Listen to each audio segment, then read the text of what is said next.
Let me appeal to your libertarian economic philosophy that I share, by the way.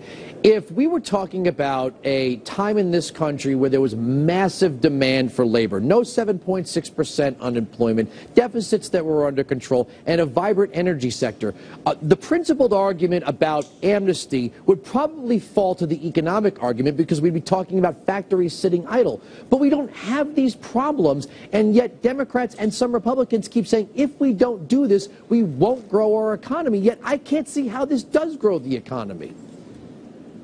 The way I see it is we have to look at what causes illegal immigration. People come here to pick crops. 300,000 or 400,000 people come in every year to pick crops, but only a few of them are using the work visa program. So every year, 200,000, 300,000, 400,000 illegal immigrants come into this country to pick crops.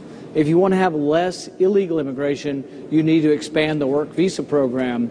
But the interesting thing about the Gang of Eight bill is it actually reduces the work visas for agriculture. So I actually think you'll get more illegal immigration because of this bill.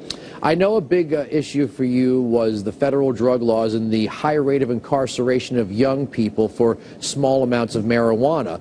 You know, one thing we noticed in the Washington Examiner put up a chart today that there are certain crimes like assault, battery, misdemeanors committed by gang members. You and I or our children would spend time in jail for these misdemeanors, but illegal immigrants will get a free pass here. Doesn't that kind of erode our citizenship a little bit when the rule of law just goes out the window? Yeah, and that's the other concern from conservatives. A lot of us are willing to give work visas to people who want to work, but we really don't want to give them to people who are criminals, so you would have to have a really good background check. We're also willing to let people have work visas, but we don't want to give them welfare.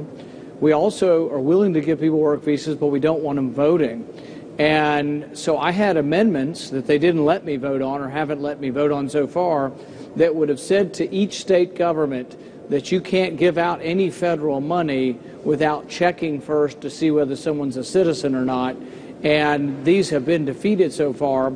So what happens is a lot of the rules that say you can't get welfare if you're here on a work visa, the states simply waive these rules.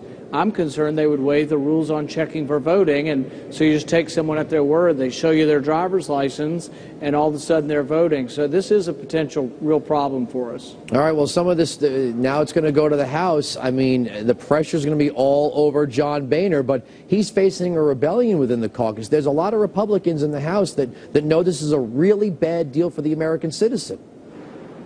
Well, the good news is that Speaker Boehner this week came out and said he's not going to pass immigration reform unless he has a majority of Republicans. He won't do it with 30 or 40 Republicans and all Democrats.